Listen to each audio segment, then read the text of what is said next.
deben ser hechas. Ustedes saben que estoy enfrentando una terrible batalla contra la enfermedad, pero el Señor me está llevando paso a paso dentro de su tiempo y no del mío. Les agradezco sus oraciones, las expresiones de cariño, amor y preocupación. Por favor, sigan orando por mí. Dios es poderoso y está en el control de mi vida. Ahora, después de decir estas cosas, voy a comentar la lección 7 bajo el título de Jesús, el ancla fiel. Lo primero que necesitamos saber es que en este punto del estudio de la epístola a los Hebreos, Pablo hace un alto en su presentación teológica del tema y empieza a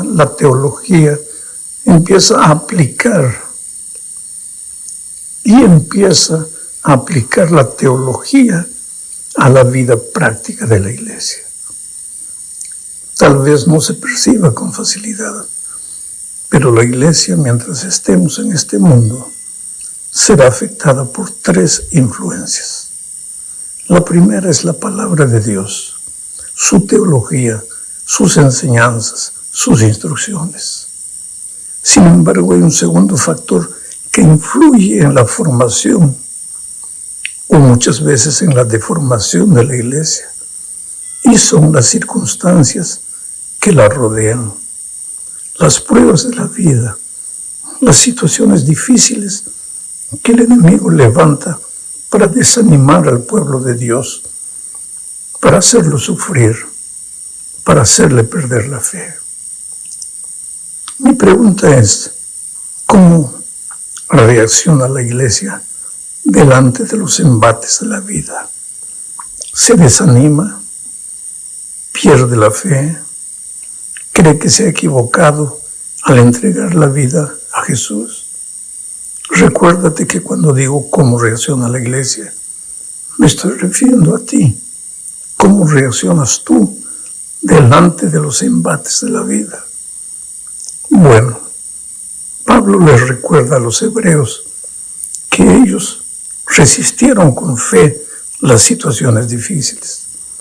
La iglesia de los hebreos no se dejó afectar por las vicisitudes de la vida.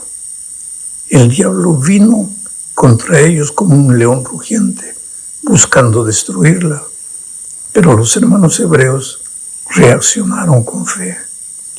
Por eso Pablo les dice en Hebreos 10, 32 al 34 lo siguiente: pero recuerden ustedes los tiempos pasados, cuando después de haber sido iluminados, soportaron ustedes los sufrimientos de una gran lucha. Algunas veces fueron expuestos públicamente a las burlas, a las aflicciones, y otras veces llegaron a ser compañeros de los que enfrentaban una situación semejante. Además, ustedes también se compadecieron de los presos y gozosos soportaron el despojo de sus propios bienes, sabedores de que en los cielos tiene una herencia mejor y permanente. Ahora, mi amado, quisiera que percibas la expresión fueron iluminados. Esta expresión se la repite aquí, en el texto que acabo de leer, y también en Hebreos 6, 4 y 5, donde dice que no es posible que los que un día fueron iluminados y saborearon el don celestial y tuvieron parte en el Espíritu Santo y saborearon además la buena palabra. ¿De qué está hablando Pablo en este texto? Él se está refiriendo a la experiencia maravillosa de los hebreos cuando recibieron las buenas nuevas del Evangelio.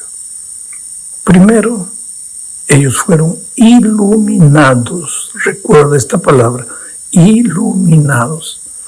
¿Recuerdas que te dije que percibieras esta palabra hace algún minuto atrás. Es clave esta palabra, iluminados. Aquí Pablo se refiere a los hebreos en el desierto, cuando ellos fueron iluminados por la antorcha que los guiaba y que era un símbolo de Jesús.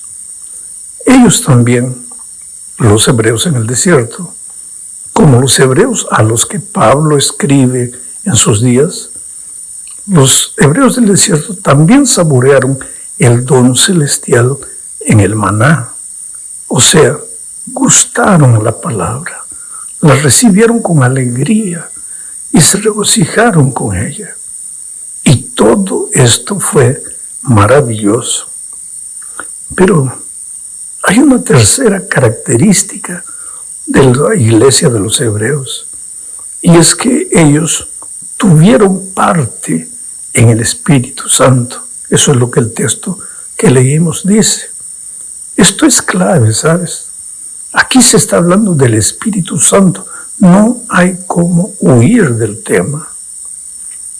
Pero en este punto necesito detenerme para hablar de la tercera influencia que afecta a la iglesia.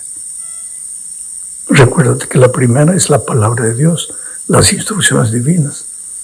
La segunda son los embates de la vida, las dificultades que el diablo presenta para desviar la fe o para desanimar en la fe a los hijos de Dios. Te digo una cosa, este tercer elemento que tiene que ver también con la formación de la iglesia, yo digo, no debería ser así, pero infelizmente lo es. Y me refiero a la cultura que nos rodea.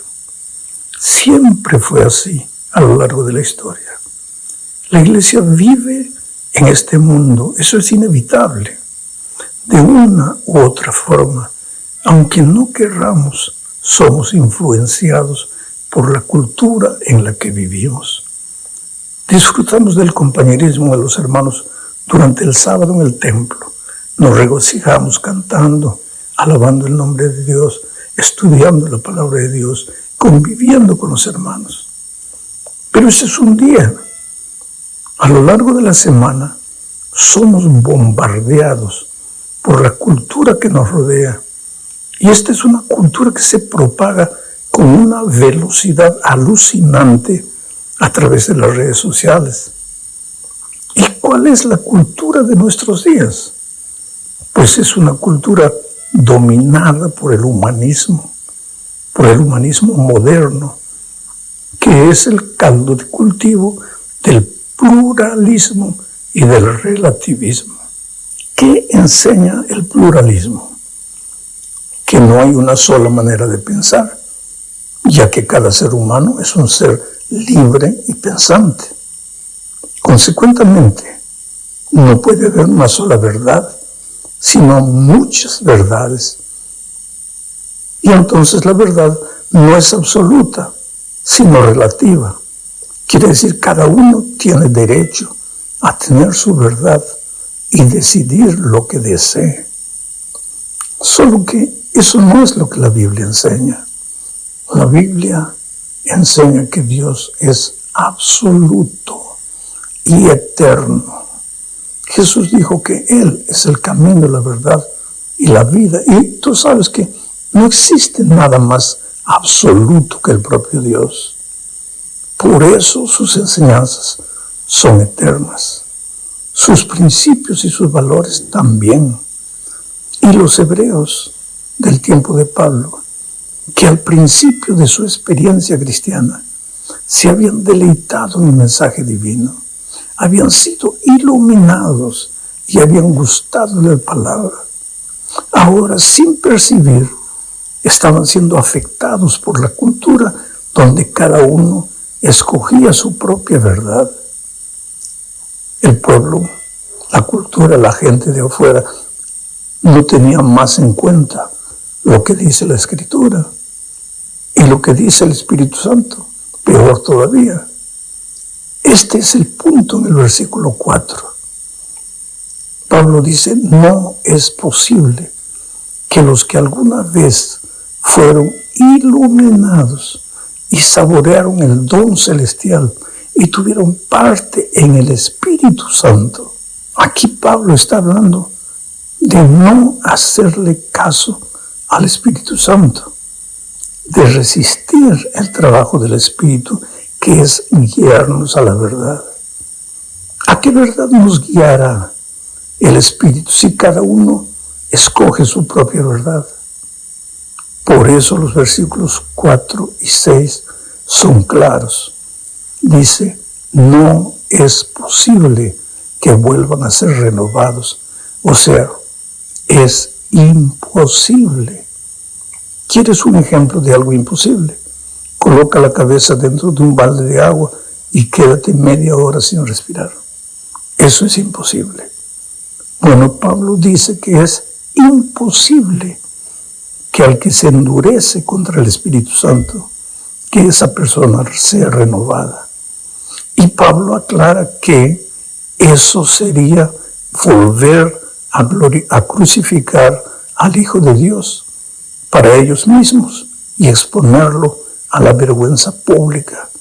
No se puede ignorar la expresión vuelvan a ser renovados para arrepentimiento. Es imposible que vuelvan a ser renovados para el arrepentimiento. Pablo está hablando en este texto del pecado contra el Espíritu Santo, que no tiene perdón. ¿Y por qué no tiene perdón? No porque Dios se canse de perdonar, o porque su amor infinito por el pecador se haya agotado, sino simplemente porque para ser perdonado, el pecador necesita pedir perdón. A nadie se le puede obligar a recibir el perdón.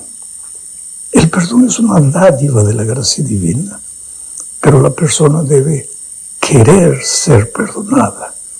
¿Y qué se puede hacer por alguien que no acepta que está pisoteando a Cristo?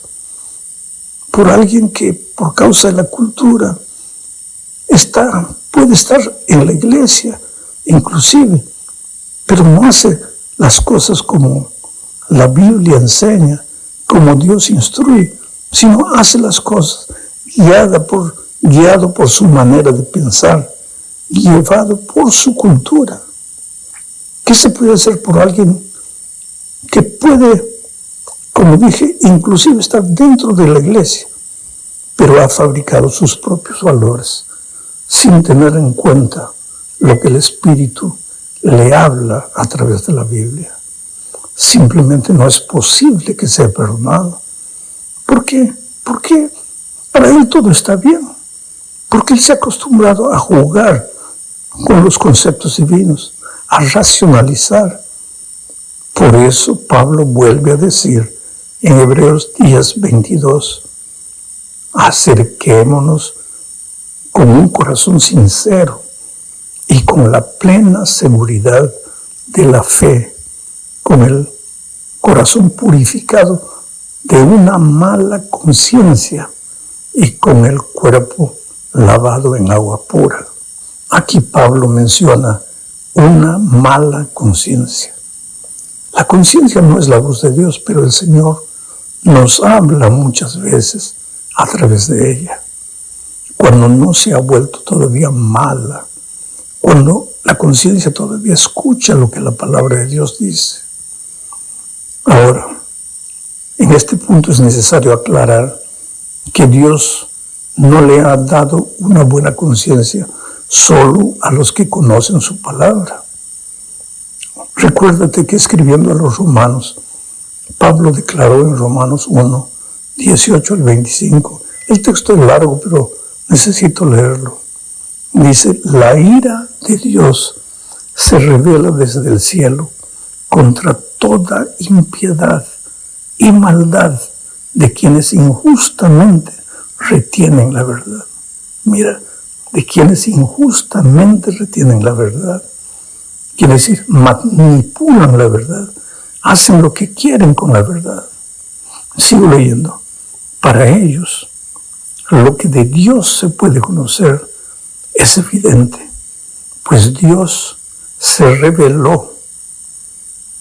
Porque lo invisible de Dios, es decir, su eterno poder y su naturaleza divina se hacen claramente visibles desde la creación del mundo y pueden comprenderse por medio de las cosas hechas, de modo que no tienen excusa, pues a pesar de haber conocido a Dios, no lo glorificaron como a Dios, ni le dieron gracias, sino que se envanecieron en sus razonamientos.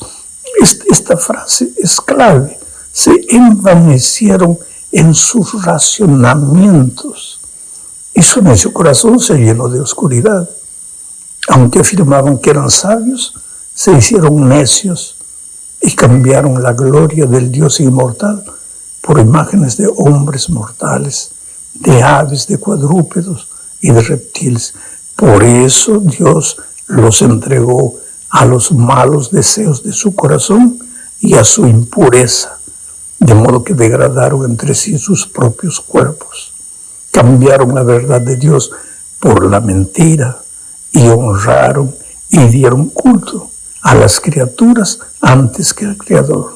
Oh, mi hermano querido, esta gente recibió de manera natural la conciencia de la existencia divina, pero no le hicieron caso y el resultado fue triste. Entonces imagina a aquel que un día fue iluminado por la palabra de Dios y sin embargo, debido a sus propios racionamientos, volvieron su conciencia una mala conciencia. Esto es terrible y peligroso. Pero ahora pasemos a una parte de esperanza y ánimo y continuemos con el comentario de la lección. Por favor, mi amado, no tengas temor de haber pecado contra el Espíritu de Dios. Él te llama y te vuelve a llamar una y otra vez. No quiero la muerte del impío, sino que se arrepienta y viva, dice el Señor. Esto es maravilloso y nos lleva al siguiente asunto de esta lección. Leamos Hebreos 6, versículos 9 al 12. Dice: queridos hermanos, aunque hablamos así con respecto a ustedes, estamos convencidos de cosas mejores que tienen que ver con la salvación, porque Dios es justo y no olvidará el trabajo de ustedes y el amor que han demostrado hacia Él mediante el servicio a los santos, como hasta ahora lo hacen. Pero deseamos que cada uno de ustedes muestre el mismo entusiasmo hasta el fin, para la plena realización de su esperanza y para que no se hagan perezosos, sino que sigan el ejemplo de quienes por medio de la fe y la paciencia heredan las promesas. Veamos algunas características de los cristianos fieles que, aunque puedan a veces caer, ser derrotados, persisten en continuar. Primero, ellos son gente que trabaja para Dios en favor de los santos. En segundo lugar, son gente que no se desanima, porque saben que 7 veces cae el justo y vuelve a levantarse. Son gente que no es perezosa. Y todo esto es resultado de que Cristo vive en ellos, guiando sus pasos a través de la enseñanza bíblica. Bueno, mi amado, llegamos al fin de este comentario hablando de Jesús como el ancla del alma. Leamos Hebreos 6, 16 al 20. Dice así: cuando alguien jura, lo hace por alguien superior a sí mismo. De esa manera confirma lo que ha dicho y pone fin a toda discusión. Por eso Dios, queriendo demostrar claramente a los herederos de la promesa que sus propósitos no cambian, les hizo un juramento para que por estas dos cosas que no cambian, ¿qué cosas no cambian? Su juramento, su palabra, su promesa y el hecho de que cuando Él dice, está dicho. Por estas dos cosas que no cambian y en las que Dios no puede mentir, tengamos un sólido consuelo, los que buscamos refugio y nos aferramos a la esperanza que se nos ha propuesto. Esta esperanza mantiene nuestra alma firme y segura como un ancla y penetra detrás del velo donde Jesús, nuestro precursor, entró por nosotros y llegó a ser sumo sacerdote para siempre, según el orden de Melquisedec. Oh, mi hermano querido, por favor no te dejes influir por la cultura en la que vives. No trates de jugar con los consejos divinos, con sus instrucciones, con sus enseñanzas. El Señor te ama, desea salvarte, sufre y llora por ti. Y si caes, pues Jesús está en el santuario celestial intercediendo por ti. Entonces, ánimo delante de los embates de la vida, delante de la cultura que te rodea.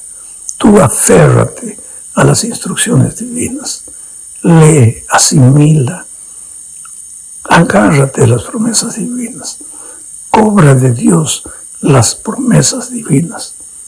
Tú eres precioso para el Señor Jesús. Si estás pasando por un momento difícil, como yo lo estoy haciendo en este momento, es cuando más tu confianza debe ser depositada en Cristo. Por favor, sigue orando por mí. Necesito tanto de tus oraciones. La semana pasada dije que me hubiera gustado ya grabar este comentario desde Brasilia, pero todavía estoy aquí en Ucrania sin poder viajar. Pero Dios es Dios, soberano y eterno, y yo confío en Él. Y en este momento, en mi corazón, quiero extender mi oración para todos aquellos que tal vez se sienten tristes, para todos aquellos que tal vez sienten temor de haber pecado contra el Espíritu Santo. Por favor, no es que no haya perdón, es que si tú no pides perdón, no puede haber perdón. Entonces llora a los pies de Jesús, derrama tu alma, dile,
Señor, ¿qué me está pasando? ¿Por qué mi corazón se está endureciendo?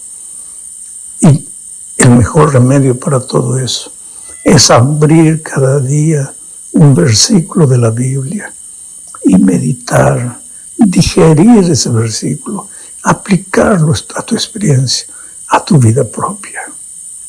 Un gran abrazo, querido. Pena que no pude grabar el comentario de esta semana en video.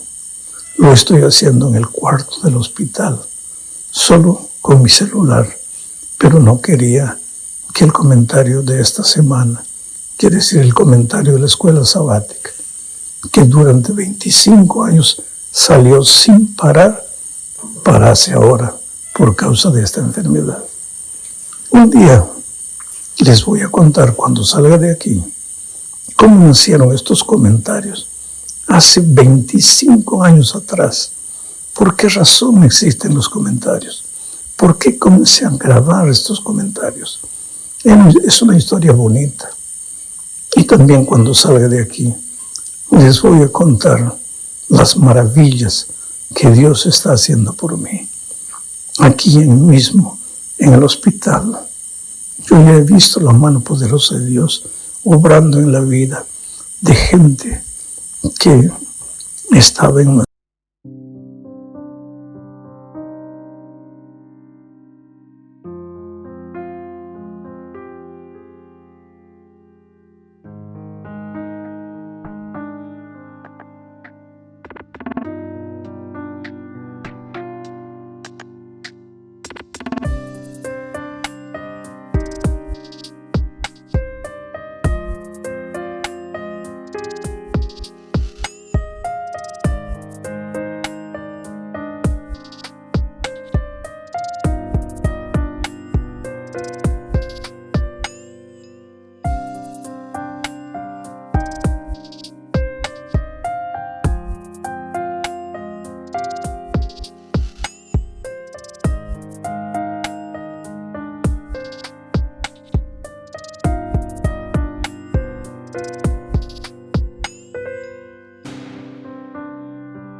situación terrible, porque durante 15 días estuve en la unidad de tratamiento intensivo. Gente que entraba gimiendo, llorando, lamentándose. Gente por la cual yo oraba, al mismo tiempo que oraba por mí. He visto maravillas, pero